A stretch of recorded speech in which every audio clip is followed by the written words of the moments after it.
Shalom, selamat bergabung dalam program Baca Alkitab setiap hari. Saya berdoa semoga Bapak Ibu Saudaraku semua diberkati Tuhan melalui pendengaran dan perenungan firman Tuhan setiap hari. Selamat mendengar dan merenungkan. Tuhan Yesus memberkati. Keluaran pasal 4. Lalu sahut Musa, "Bagaimana jika mereka tidak percaya kepadaku dan tidak mendengarkan perkataanku, melainkan berkata, 'Tuhan tidak menampakkan diri kepadamu?' Tuhan berfirman kepadanya, 'Apakah yang di tanganmu itu?' Jawab Musa, 'Tongkat.' Firman Tuhan, 'Lemparkanlah itu ke tanah.' Dan ketika dilemparkannya ke tanah, maka tongkat itu menjadi ular, sehingga Musa lari meninggalkannya. Tetapi firman Tuhan kepada Musa, 'Ulurkanlah tanganmu dan peganglah ekornya.' Musa mengulurkan tangannya, ditangkapnya ular itu, lalu menjadi tongkat di tangannya, supaya mereka percaya bahwa Tuhan, Allah nenek moyang mereka, Allah Abraham, Allah Ishak, dan Allah Yakub telah menampakkan diri kepadamu." Lagi firman Tuhan kepadanya, "Masukkanlah tanganmu ke dalam bajumu." Dimasukkannya tangannya ke dalam bajunya, dan setelah ditariknya keluar, maka tangannya kena kusta putih seperti salju. Sesudah itu firman-Nya, "Masukkanlah tanganmu kembali ke dalam bajumu." Musa memasukkan tangannya kembali ke dalam bajunya, dan setelah ditariknya keluar, maka tangan itu pulih kembali seperti seluruh badannya. Jika mereka tidak percaya kepadamu dan tidak mengindahkan tanda mujizat yang pertama, maka mereka akan percaya kepada tanda mujizat yang kedua. Dan jika mereka tidak juga percaya kepada kedua tanda mujizat ini dan tidak mendengarkan perkataanmu, maka engkau harus mengambil air dari sungai Nil dan harus kau curahkan di tanah yang kering, lalu air yang kau ambil itu akan menjadi darah di tanah yang kering itu. Lalu kata Musa kepada Tuhan, "Ah Tuhan, aku ini tidak pandai bicara, dahulu pun tidak, dan sejak engkau berfirman kepada hamba-Mu pun tidak, sebab aku berat mulut dan berat lidah." Tetapi Tuhan berfirman kepadanya, "Siapakah yang membuat lidah manusia? Siapakah yang membuat orang bisu atau tuli, membuat orang melihat atau buta? Bukankah aku, yakni Tuhan? Oleh sebab itu, pergilah, aku akan menyertai lidahmu dan mengajar engkau apa yang harus kau katakan." Tetapi Musa berkata, "Ah Tuhan, utuslah kiranya siapa saja yang patut kau utus." Maka bangkitlah murka Tuhan terhadap Musa, dan ia berfirman, "Bukankah di situ Harun, orang Lewi itu kakakmu? Aku tahu bahwa ia pandai bicara, lagi pula ia telah berangkat menjumpai engkau, dan apabila ia melihat engkau, ia akan bersukacita dalam hatinya. Maka engkau harus berbicara kepadanya dan menaruh perkataan itu ke dalam mulutnya. Aku akan menyertai lidahmu dan lidahnya dan mengajarkan kepada kamu apa yang harus kamu lakukan. Ia harus berbicara bagimu kepada bangsa itu. Dengan demikian, ia akan menjadi penyambung lidahmu dan engkau akan menjadi seperti Allah baginya. Dan bawalah tongkat ini di tanganmu yang harus kau pakai untuk membuat tanda-tanda mujizat." Musa kembali ke Mesir. Lalu Musa kembali kepada mertuanya Yitro serta berkata kepadanya, "Izinkanlah kiranya aku kembali kepada saudara-saudaraku yang ada di Mesir untuk melihat apakah mereka masih hidup." Yitro berkata kepada Musa, "Pergilah dengan selamat." Adapun Tuhan sudah berfirman kepada Musa di Midian, kembalilah ke Mesir, sebab semua orang yang ingin mencabut nyawamu telah mati." Kemudian Musa mengajak istri dan anak-anaknya lelaki, lalu menaikkan mereka ke atas keledai, dan ia kembali ke tanah Mesir, dan tongkat Allah itu dipegangnya di tangannya. Firman Tuhan kepada Musa, "Pada waktu engkau hendak kembali ini ke Mesir, ingatlah supaya segala mujizat yang telah kuserahkan ke dalam tanganmu, kau perbuat di depan Firaun. Tetapi aku akan mengeraskan hatinya sehingga ia tidak membiarkan bangsa itu pergi.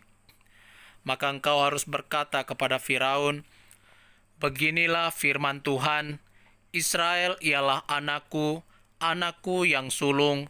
Sebab itu aku berfirman kepadamu, biarkanlah anakku itu pergi, supaya ia beribadah kepadaku. Tetapi jika engkau menolak membiarkannya pergi, maka aku akan membunuh anakmu, anakmu yang sulung.' Tetapi di tengah jalan, di suatu tempat bermalam, Tuhan bertemu dengan Musa dan berikhtiar untuk membunuhnya. Lalu Zipora mengambil pisau batu, dipotongnya kulit katan anaknya, kemudian disentuhnya dengan kulit itu kaki Musa sambil berkata, 'Sesungguhnya engkau pengantin darah bagiku.' Lalu Tuhan membiarkan Musa. Pengantin darah, kata Zipora waktu itu, karena mengingat sunat itu. Berfirmanlah Tuhan kepada Harun, 'Pergilah ke padang gurun menjumpai Musa.' Ia pergi dan bertemu dengan dia di gunung Allah, lalu menciumnya. Kemudian Musa memberitahukan kepada Harun segala firman Tuhan yang disuruhkannya kepadanya untuk disampaikan, dan segala tanda mujizat yang diperintahkannya kepadanya untuk dibuat. Lalu pergilah Musa beserta Harun, dan mereka mengumpulkan semua tua-tua Israel. Harun mengucapkan segala firman yang telah diucapkan Tuhan kepada Musa, serta membuat di depan bangsa itu tanda-tanda mujizat itu. Lalu percayalah bangsa itu, dan ketika mereka mendengar bahwa Tuhan telah mengindahkan orang Israel dan telah melihat kesengsaraan mereka, maka berlututlah mereka dan sujud menyembah. Keluaran pasal 5. Musa menghadapi Firaun, bangsa Israel makin ditindas.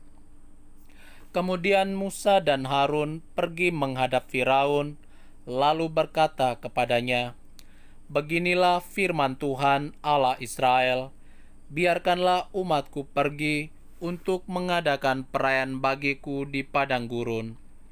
Tetapi Firaun berkata, "Siapakah Tuhan itu yang harus kudengarkan firman-Nya untuk membiarkan orang Israel pergi?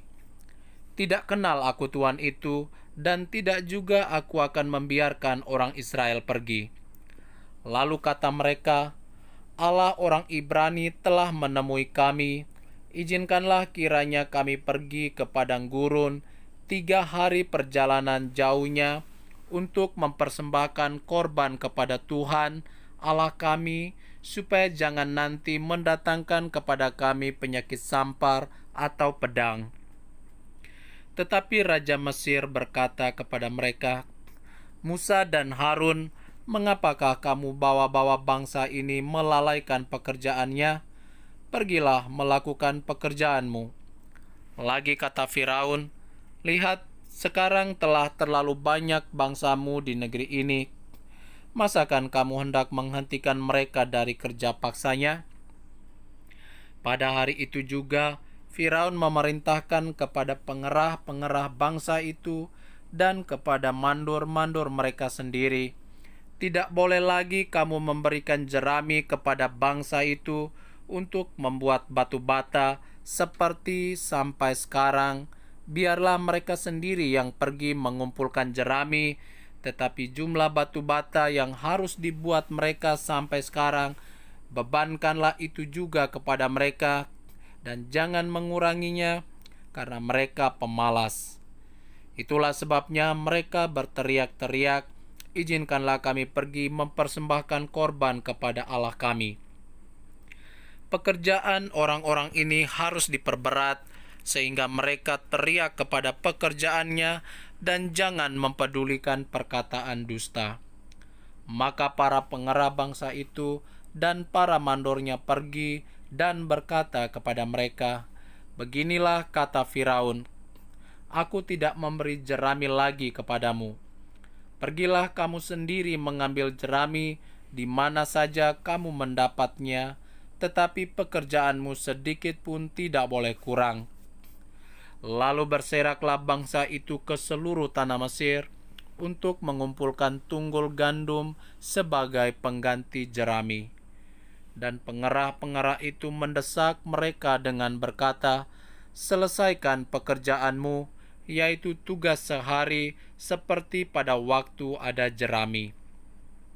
Lalu pengerah-pengerah Firaun memukul mandor-mandor Israel yang mereka angkat sambil bertanya, "Mengapakah kamu pada hari ini tidak menyelesaikan jumlah batu bata yang harus kamu buat seperti kemarin?" Sesudah itu, pergilah para mandor Israel kepada Firaun dan mengadukan halnya kepadanya. "Mengapakah tuanku berlaku seperti itu terhadap hamba-hambamu ini? Jerami tidak diberikan lagi kepada hamba-hambamu ini, tetapi walaupun begitu, kami diperintahkan, buatlah batu bata. Dan dalam pada itu, hamba-hambamu ini dipukuli, padahal rakyat yang tuankulah yang bersalah." Tetapi ia berkata, "Pemalas kamu, pemalas, itulah sebabnya kamu berkata, 'Izinkanlah kami pergi mempersembahkan korban kepada Tuhan.' Jadi sekarang pergilah bekerja, jerami tidak akan diberikan lagi kepadamu, tetapi jumlah batu bata yang sama harus kamu serahkan." Maka mengertilah para mandor Israel bahwa mereka ada dalam keadaan susah, karena dikatakan kepada mereka, "Kamu tidak boleh mengurangi jumlah batu bata pada tiap-tiap hari." Waktu mereka meninggalkan Firaun, berjumpalah mereka dengan Musa dan Harun yang sedang menantikan mereka.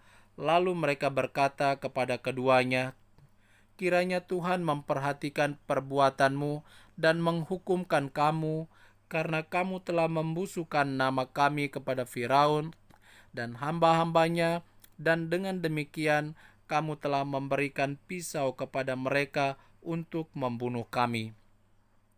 Lalu Musa kembali menghadap Tuhan, katanya, "Tuhan, mengapakah kau perlakukan umat ini begitu bengis? Mengapa pula aku yang kau utus? Sebab sejak aku pergi menghadap Firaun untuk berbicara atas namamu, dengan jahat diperlakukannya umat ini, dan engkau tidak melepaskan umatmu sama sekali." Keluaran pasal 6. Tetapi Tuhan berfirman kepada Musa, "Sekarang engkau akan melihat apa yang akan kulakukan kepada Firaun. Sebab dipaksa oleh tangan yang kuat, ia akan membiarkan mereka pergi. Ya, dipaksa oleh tangan yang kuat, ia akan mengusir mereka dari negerinya." Pengutusan Musa. Selanjutnya berfirmanlah Allah kepada Musa, "Akulah Tuhan. Aku telah menampakkan diri kepada Abraham, Ishak, dan Yakub sebagai Allah yang Maha Kuasa, tetapi dengan namaku, Tuhan, aku belum menyatakan diri. Bukan saja aku telah mengadakan perjanjianku dengan mereka untuk memberikan kepada mereka tanah perjanjian, tempat mereka tinggal sebagai orang asing, tetapi aku sudah mendengar juga erang orang Israel yang telah diperbudak oleh orang Mesir, dan aku ingat kepada perjanjianku. Sebab itu, katakanlah kepada orang Israel, 'Akulah Tuhan, aku akan membebaskan kamu dari kerja paksa orang Mesir, melepaskan kamu dari perbudakan mereka, dan menebus kamu dengan tangan yang teracung dan dengan hukuman-hukuman yang berat. Aku akan mengangkat kamu menjadi umatku, dan aku akan menjadi Allahmu, supaya kamu mengetahui bahwa akulah Tuhan Allahmu yang membebaskan kamu dari kerja paksa orang Mesir. Dan aku akan membawa kamu ke negeri yang dengan sumpah telah kujanjikan memberikannya kepada Abraham, Ishak, dan Yakub, dan aku akan memberikannya kepadamu untuk menjadi milikmu. Akulah Tuhan. Lalu Musa mengatakan demikian kepada orang Israel, tetapi mereka tidak mendengarkan Musa karena mereka putus asa dan karena perbudakan yang berat itu. Kemudian Tuhan berfirman kepada Musa, "Pergilah menghadap, katakanlah kepada Firaun, Raja Mesir, bahwa ia harus membiarkan orang Israel pergi dari negerinya." Tetapi Musa berkata di hadapan Tuhan, "Orang Israel sendiri tidak mendengarkan aku. Bagaimanakah mungkin Firaun akan mendengarkan aku? Aku seorang yang tidak peta lidahnya." Demikianlah Tuhan telah berfirman kepada Musa dan Harun, serta mengutus mereka kepada orang Israel dan kepada Firaun Raja Mesir, dengan membawa perintah supaya orang Israel dibawa keluar dari Mesir. Nenek moyang Musa dan Harun. Inilah para kepala kaum keluarga mereka, anak-anak Ruben, anak sulung Israel, Henok, Palu, Hezron, dan Karmi. Itulah kaum-kaum Ruben. Anak-anak Simeon, Yemuel, Yamin, Ohad, Yakhin, Johar, dan Saul. Anak seorang perempuan Kanaan, itulah kaum-kaum Simeon. Inilah nama anak-anak Lewi menurut urutan kelahirannya: Gerson, Kehat, dan Merari. Umur Lewi 137 tahun. Anak-anak Gerson, Libni, dan Simei menurut kaum mereka. Anak-anak Kehat, Amram, Yizhar, Hebron, dan Uziel. Umur Kehat 133 tahun. Anak-anak Merari, Mahli, dan Musi. Itulah kaum-kaum Lewi menurut urutannya. Dan Amram mengambil Yokhebed, saudara ayahnya, menjadi istrinya, dan perempuan ini melahirkan Harun dan Musa baginya. Umur Amram 137 tahun. Anak-anak Yizar, Kora, Nefek, dan Sikri. Anak-anak Uziel, Misael, Elsafan, dan Sitri. Dan Harun mengambil Eliseba, anak perempuan Aminadab, saudara perempuan Nahason, menjadi istrinya, dan perempuan ini melahirkan baginya Nadab, Abihu, Eleazar, dan Itamar. Anak-anak Korah, Asir, Elkana, dan Abiasaf, itulah kaum-kaum orang Korah. Eleazar, anak Harun, mengambil salah seorang anak perempuan Putiel menjadi istrinya, dan perempuan ini melahirkan Pinehas baginya. Itulah para kepala kaum keluarga orang Lewi menurut kaum mereka. Itulah Harun dan Musa yang diperintahkan Tuhan.